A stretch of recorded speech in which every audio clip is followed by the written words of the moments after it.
जय गुरुदेव जय जगन्नाथ। ज्ञान विज्ञान और प्रज्ञानर अभिनव रूप रोमंथन को आपण समस्त को स्वागत करुछि मु गुड्डी। दर्शक बंधु, गत अध्याय आपण माने जानिबा को पाउथले वनस्पति चिकित्सा द्वारा किपरि आपण ऑटिज्म समस्या थिले पिलामानंक क्षेत्र रे चिकित्सा करि परिबे। पुणी आपण माने जानिबा को पाउथले सैंडल थेरेपी कौन बा जदि ऑटिज्म समस्या अच्छी ताहले किपरि चंदन को अक्षत सहित व्यवहार करेंगे। पुणी चंदन पानी स्नान करिवार आवश्यकता कौन पाई रही। आज जानिबा किछि नुआ कथा ऑटिज्म को नहीं। से प्रथम स्वागत करबा आपण समस्तंकर प्रिय रेकी मिशन रा प्रतिष्ठाता तथा विज्ञानी गुरु गुरुदेव श्री संत महोदय को। गुरुजी आपण काम कार्यक्रम को स्वागत। जय गुरुदेव। जय गुरुदेव। गत अध्याय अनेक कथा बुझौले, सुंदर भाव में गोटे कथा बुझौले चंदनर व्यवहार करिवार आवश्यकता किपरि रही ऑटिज्म पिलांक क्षेत्र में। आज कथा केउठा आरंभ करिवे? हमें जहाँ चिकित्सा को नहीं चर्चा करुले चंदन को नहीं केमती गोटे चिकित्सा पद्धति तैयारी करी हबो एवं से पद्धति रे केमती आरोग्य करी हबो से विषय नहीं चर्चा करुले। जहाँ को आमे सैंडल थेरेपी बोली कहूचे। जे विभिन्न समय रे विभिन्न स्थिति रे चंदन व्यवहार और चंदन व्यवहार द्वारा परोक्ष भाव में केमिति जो पिला मानको ऑटिज्म हेछि बा आत्मकेंद्रित जो पिला माने सेमानकर चेतना को केमिति बाहर को आनिबा एवं बाहर दुनिया सहित सेमानकर संपर्क स्थापन करिबा एवं से चिकित्सा केमिति संभव हो पारिबो ना जेतेबेले सुबास को माध्यम करी पिला भितरे थिबार चेतना को बहिर्मुखी करी हबो से समय रे आमे पिला को चिकित्सा करि परिबा। कारण मूल कारण होउची जे आत्मकेंद्रित बा निज भितरे निजे पिलाटी रही जाए जेतेबेले ऑटिज्म भली रोग रे से सफर करे। तो ताको बहिर्मुखी करिया पई तार चेतना को बहिर्मुखी करिया पई आमे गोटे चिकित्सा पद्धति को आपणाइछे जहाँ को आमे सैंडल थेरेपी कहूचे। मानसिक शीतलता पाई बा मस्तिष्क रे थिबा स्नायु गुड़िक सुप्त अवस्था रे बा उग्र अवस्था रे थिले ताको शांत अवस्था रे केमिति करि हबो सेति पई चंदनर टीका बा जहाँ को चंदन तिलक बोली कहूचे। चंदन तिलकर व्यवहार एवं तिलक सहित अक्षतर व्यवहार। अक्षतर व्यवहार द्वारा जो जगार क्षत सृष्टि होइछि बा जो स्नायु गुड़िक सठिक भाव में सक्रिय नाहंती से स्नायु गुड़िक केमती सक्रिय हेबे एवं चंदन पानी रे स्नान बा जो पानी रे आमे पिलाटी को गाधेई दउचे से पानी रे घंटे पूर्व आमे चंदन काठ बा चंदनर प्रलेप जदि आमे चंदन घोरिकी से पानी रे मिसौचे एवं से पानी रे पिलाटी को गाधेई दउचे ताले ता भितरे परिवर्तन आसीबो। केवल जे गाधेइबा एवं तिलक रे सीमित नुहे सैंडल थेरेपी जिते गुड़िए पिला जिते गुड़िए स्थान सहित अभ्यस्त से स्थान मानकरे चंदनर केमिति प्रयोग करि हबो। एमती आमे चंदन पानी रे स्नान कथा चर्चा करुथिले जे स्नान कले कौन उपकार हुए बा स्नान कले कौन ता भितरे परिवर्तन हबो। जेमती आमे कहूचे जे आम भितरे सृजनशीलता हो क्रियाशीलता हो बा आमे मन रखिबार शक्ति हो ये सबु गुड़िक संपर्कित होची प्राण शक्ति सहित एवं शरीर रे समान भाव रे प्राण प्रवाह करिवा पाई माध्यम होची शरीर रे थिबा प्रत्येक लोमकूप बा समान प्राण से माध्यम दे शरीर भीतर को प्रवेश करिथा।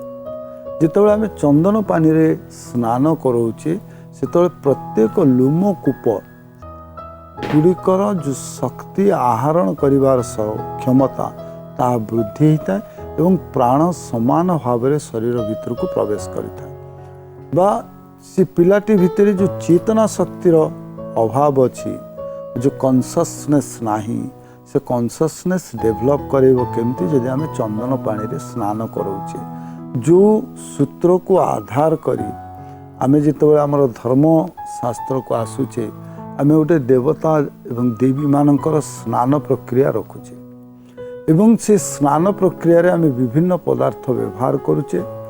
चंदन सहित अन्य पदार्थर मिलन करी आमे प्रतिमा गुड़ी को स्नान कराउचे। काहींकि ना सी जो धातु रे बा जो पत्थर रे आमे प्रतिमा तैयारी करिचे से धातु बा पत्थर भितरे शक्ति संचारित करिवा पाई आम गोटे प्रक्रिया सृष्टि करुचे। ठीक से न्याय आम पिलाटी को चंदन पानी रे गाधे दौचे जे ता भितर जो समान प्राण अच्छी से समान प्राण सठिक भाव में प्रभावमान हवापाई। तो आम जहाँ चंदन चिकित्सा पद्धति कथा कहते जे चंदन को विभिन्न क्षेत्र में प्रयोग करवा। जमती पिलाटी वस्त्र पिंधुची आम बहुत समय आम अतर व्यवहार करूँ बा सेंट स्प्रे करूँ। तो सी जो अतर आम व्यवहार करुचे से अतर मध्य चंदन भली हवा दरकार। आम ये चंदनर द्रव्य गुण को व्यवहार करूने जे केवल जे चंदन भितर थिबा द्रव्य गुण को आम व्यवहार कर चिकित्सा करवा ता नुहे चंदन भितर थिबा बास को मध्य व्यवहार करी केमिति चिकित्सा करी हबो। जेतबेले आम आर्टिफिशियल बा अप्राकृतिक भाव में चंदन व्यवहार को आणुचे सेतबेले कौन कहे ना चंदनर बास को आम व्यवहार को आणुचे। से जो चंदनर सुवासित बा जो बास सृष्टि हुए ताहा जाई सीधा सड़क आघ्राण शक्ति उपर प्रभाव विस्तार करे। एवं जेहेतु से जो बासटी सृष्टि होची ताहा शरीर ठू छाड़िकी बा बाहर आसुची जिते आघ्राण आम करुचे आत्मकेन्द्रित हवा बदल रे आमर चेतना कौन हम ना बहिर्मुखी हम जो बास आसुची से आड़ को आकृष्ट हम आघ्राण शक्ति आम आम भितर निजको मुकुलैवाई चाहिए और आमर चेतना बहिर्मुखी हम। जे सबुठु बड़ चिकित्सा होची ऑटिज्म पिला मानक पई जिते प्रकार आम थेरेपी यूज करुचे सबु थेरेपीर मूल लक्ष्य होची जे जो पिलाटी को ऑटिज्म होईची ताको आम केमती ता शरीर भितर बाहर करिया बा आत्मकेन्द्रित ताको न करी ताको बहिर्चेतना रे आमे अनुप्राणित करि परिबा प्रेरित करि परिबा एवं बहिर्चेतना रे केमिति से हजि पारिबो। तो सिति पई आमे बासर व्यवहार करूची जे आघ्राण को माध्यम करी केमिति ता चेतना को बहिर्मुखी करि परिबो। संसार विषय से जानि परिबो, परिवेश विषय जानि परिबो, निजर कर्तव्य विषय जानि परिबो।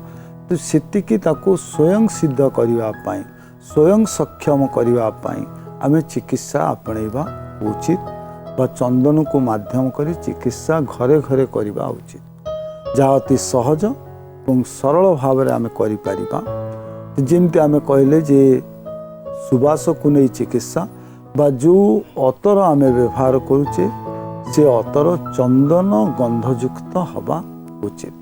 एवं चंदन को जदि आम व्यवहार करुचे जे तीव्र प्रतिक्रिया पुणी कहीं चंदन को नवा अन्य अतर को कहीं न नवा इति पुणी विज्ञान को आम आसीबा बा शरीर विज्ञान को आसीबा जे जितेबाला चंदनर बास को आम आघ्राण करुचे तार तीव्र प्रतिक्रिया आमर जहाँ को आम कहे तृतीय नेत्र बा पिट्यूटरी ग्लैंड उपर तार तीव्र प्रतिक्रिया अच्छी एवं से तीव्र प्रतिक्रिया फल आम शरीर में जो रसायन खेरित हुए से रसायन गुड़िक शरीर आवश्यकता को लेकिन खेरित हम। तो से जो तीव्र प्रतिफलित हुए से आम चंदन बास को बा चंदन को चिकित्सा माध्यम ग्रहण करें। एमती अनेक बास अच्छी जहाँ को आम अतर रूप में व्यवहार करुचे किंतु से सबू को न चिकित्सा रु सुफल पाइबा पाई आम चंदनर अतर को व्यवहार करवा। चंदन को पुणी ग्रहण करवा दरकार जे कौन पाई ना अंत शीतलीकरण जितेबाला जड़े निज भितर रही एवं निजे अन्य मानक सहित संपर्क स्थापन करि पारु नाही ता भितर व्यस्तता रहुछि एवं विव्रतता रहुछि। तो जितेबाला जड़े कन्स्टांट न रहुछि बा व्यस्त विव्रत रहुछि ता शरीर रे उत्ताप मध्य वृद्धि घटिबो। तो से जो अंतकरण रे जो उत्ताप वृद्धि होछि से उत्ताप वृद्धि द्वारा तार जो पेट पाखरे जिते जंत्रांश अछि ता उपर मध्य कुप्रभाव पड़ि पारे। तेणु सेठी मध्य शीतलतार आवश्यकता अच्छी। आम साधारण भाव में जितेबाला आम धर्म चर्चा को आणु से जिते रौद्रर कोप खूब प्रखर हो जाए से आम आमर ठाकुर मानू चंदन लेप दो एवं पानी जोठी थाए सेठी नहीं कि आम चाप खेलु। तेणु प्राय देवता मानू माध्यम करी आमको शिक्षा दि जाइए जे केमिति मनीष निजको स्वाभाविक भाव में रखिपर अंतकरण रे शीतलीकरण तार कौन कुप्रभाव नहीं जो जुग जुग धरी आमर चाप खेल बा चंदन लेपा चंदन शरीर रे लेपन करिवार प्रक्रिया रही।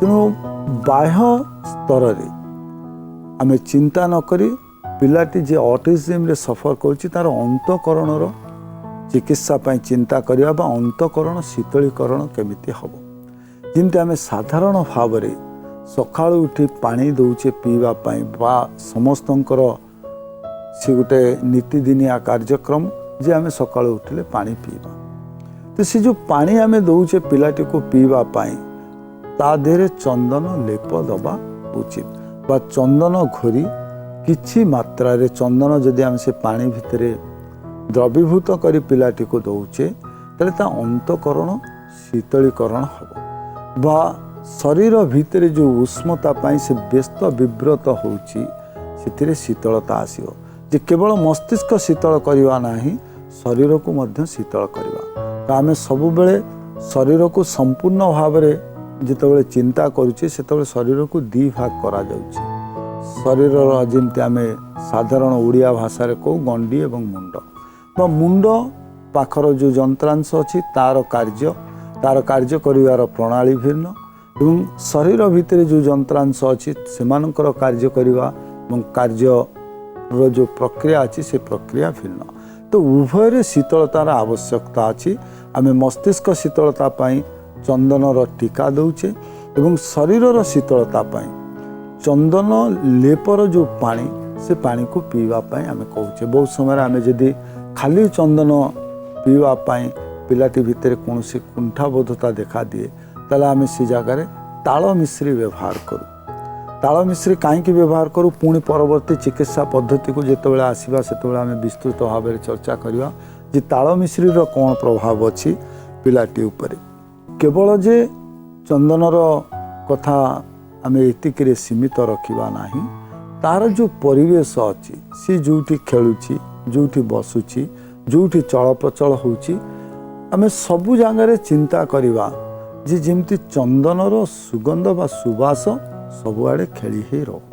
बहुत समय आम सैंडल यूज करुचे विभिन्न प्रकार अगरबत्ती यूज करुचे जी पिला माने जोटी खेलुचंती जो माने ऑटिज्म पिला से जगह आम अगरबत्ती बा धूपकाठी जो बासना आसूची ताको व्यवहार करिया पई चाहिबा नाही कारण अनेक समय धुआं क्षतिकारक मध्य ही पारे तो एमिति पदार्थ व्यवहार करिवा जार सुवास थिबो तार क्रिया थिबो किंतु पार्श्व प्रतिक्रिया नथिबो तो बहुत समय आम प्राकृतिक भाव में मिलुथिबा चंदन को व्यवहार कले खूब उत्तम। तापर आम शोइबा क्षेत्र में चंदन किपरि भाव में सुप्रभाव विस्तार हो पारिबो पिलाटी जितेबाला शोची बा जो जगार शोची ता मस्तिष्क सी जो मुंड दौची तार ठीक मुंड उपरकू गोटे जल पात्र रे चंदन काठटी बुड़ेकी रखा हुए तो से बास आम को आघ्राण आम जानी न पारू किंतु चंदन काठ एवं जल संस्पर्श आसी जितेबाला से बाष्पीभूत हुए से बाष्पर मध्य क्रियाशीलता अच्छी जहाँ संपूर्ण शरीर को शीतलता प्रदान करने साहाय्य करिथाए। तो चंदन थेरेपी जहाँ को आम सैंडल थेरेपी बोली कहूचे जहाँ को आम अति सहज एवं सरल भाव में घरे घरे करिपारिबा जो पिला मानक भितरे ऑटिज्म सहित एडीएचडी टेंडेंसी अच्छी बा जो माने व्यस्त विव्रत होउचंती जो पिला मानक भितरे आम अस्थिरता देखुचे से पिला मानक पाई जदि आम सैंडल थेरेपी को आपणाऊचे निश्चित भाव में तार कार्य आम परिवर्तन देखा उन्नति परिलक्षित करवा ता भितर स्थिरता आसीबो से शांत हो पार।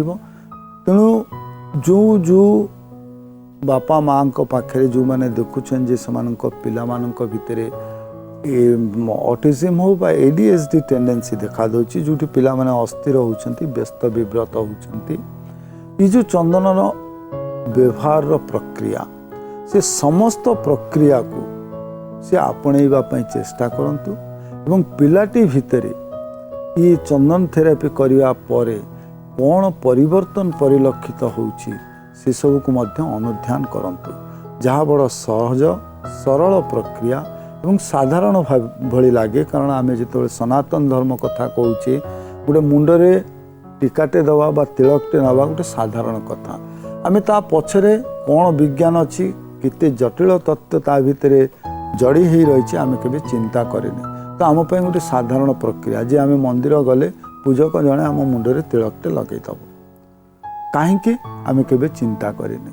किंतु जार सुप्रभाव खूब तीव्र मात्रा रे आम शरीर उपरे अछि जार प्रभाव आम शरीर रे खेरित होउतिबा रसायन पदार्थ उपरे अछि ताकू आम आपणेइबा दरकार एवं आम पिला मानक भितरे स्थिरता आनिबा पई चंदन को निजर चिकित्सा पद्धति भाव रे ग्रहण करबा उचित। एवं ये जो चंदन थेरापी सैंडल थेरापी कथा कहले समस्ते आपणेइले तो पिला मानक भितर जो व्यस्तता एवं विव्रतता से सब गुड़िक ह्रास घटव पिलाटी शांत स्वभाव रे शांत हो पिला भितर अनेक गुड़िए मानसिक स्तर रे परिवर्तन आम देखा पाइबा। देखा चिट्ठी जरिए के कौन जानवा चाहिए ए चिट्ठी आसी जाजपुर रु चिट्ठी को लिखिं सविता दास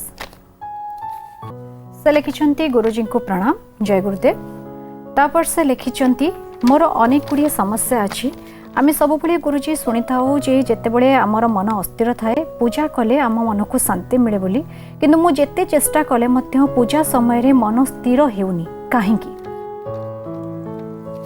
जहाँ आम साधारण भाव कहूचे जे अस्थिरता समय पूजा करने हुए तो सठिक नुहे अस्थिरता थिबा समय आमको स्थिर ही बसी जीवाई टू मेडिटेट पूजा पाई आम कही न था पूजा को समय करा जाए जो समय निर्घंट करा बा त्रिसंध्यार समय निर्णय करा त्रिसंध्या भितर ही आम पूजा करवा उचित। जो समय आम चिंताग्रस्त बा चापग्रस्त से समय पूजा करिवार पद्धति बा विधि आम शास्त्र रे लिखा जाए ना। शास्त्र रे त्रिसंध्या बा तीनोटी समय पूजा करने कह तेणु प्रथमतः प्रश्न सठिक नुहे जे आम जिते चापग्रस्त से पूजा करवा उचित। आम जिते चापग्रस्त से आम स्थिरता प्राप्ति पाई ध्यानस्थ हवा उचित।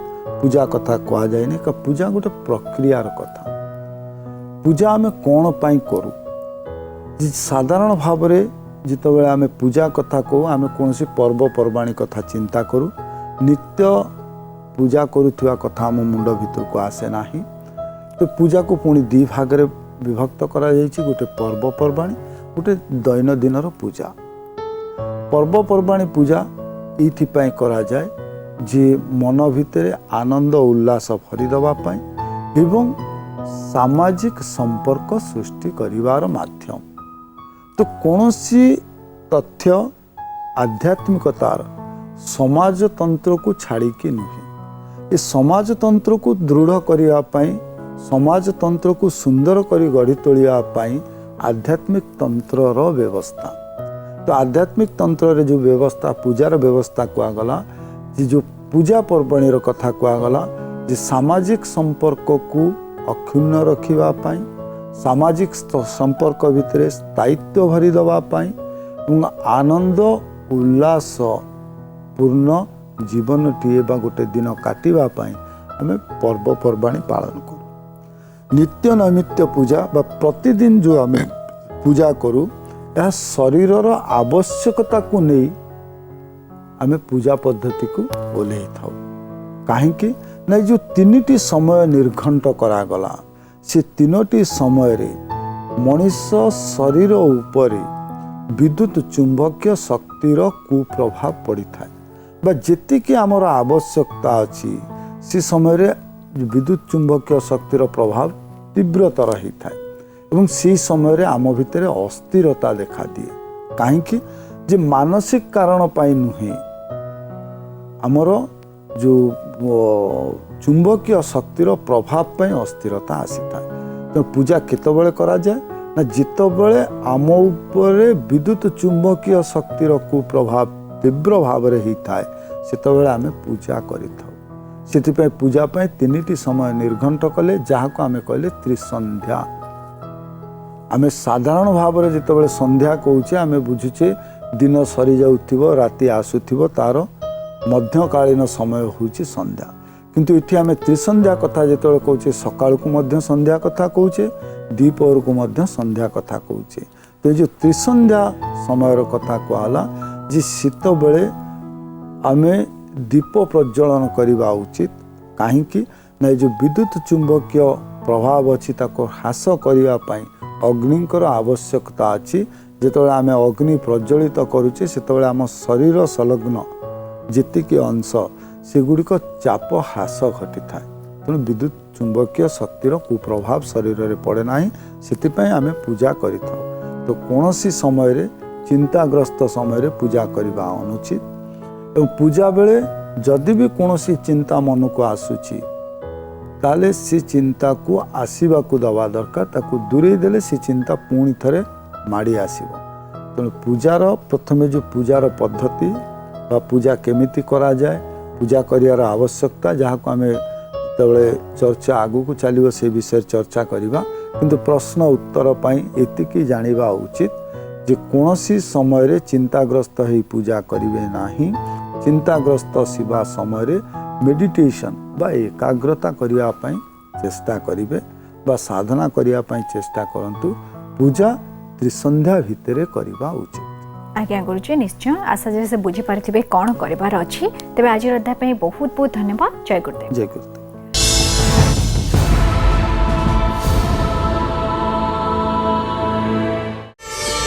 प्रार्थना आम आनंदर उत्स।